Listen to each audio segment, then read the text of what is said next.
આજ તો વાડી જામફળ કાપવા આવી ગયા ને મધમાખીએ મોટું હોજવાડી દીધું ને ઉપરથી પોલીસની ગાડી આવીને પકડી ગઈ.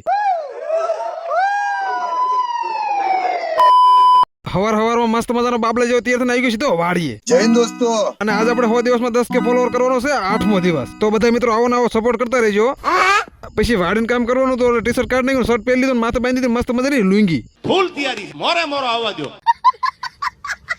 પછી નવી બ્રાન્ડ કાતરનું અનબોક્સિંગ કરી નાખ્યું. હવે મારા કાપવાની જામફળી કાપવામાં ઝીણી બાકી કે બોલો ને હવારમાં કામ કરવાની બહુ મજા આવે. અને પછી કટિંગ કરી હું ઠાઈ ગયો એટલે પોરો ખાઈને પાણી પી લો. મોટભાઈ તો કામ કરીને થાકતા જ નથી. નહીં નથી બાપુ કોઈ દી.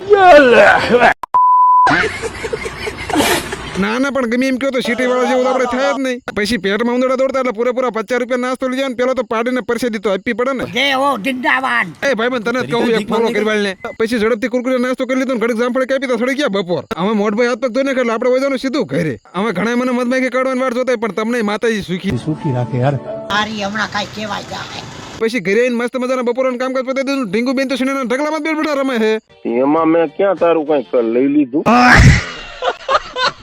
અને બપોર પછી જામફળીના કટિંગમાં ભેગું થયું નતું એટલે દુબઈથી ઉતાર્યા નવા કારીગર. ધંધીનો કરો નકર તમારો બાપ લોનું લીધેલા કારખાના વેચાઈ જાય છે. અબે સાલે. પછી જામફળી કાપવામાં હાથ સુધી ઝીણી બાકી બોલાવીને લગભગ અમે ઘણખરી કપાઈ ગઈ હો. મને તો વાત એવી મળી કે તમે બધા વિડીયો આખો જોયો પણ તમને કે ફોલોનું બટન નો દેખાણું.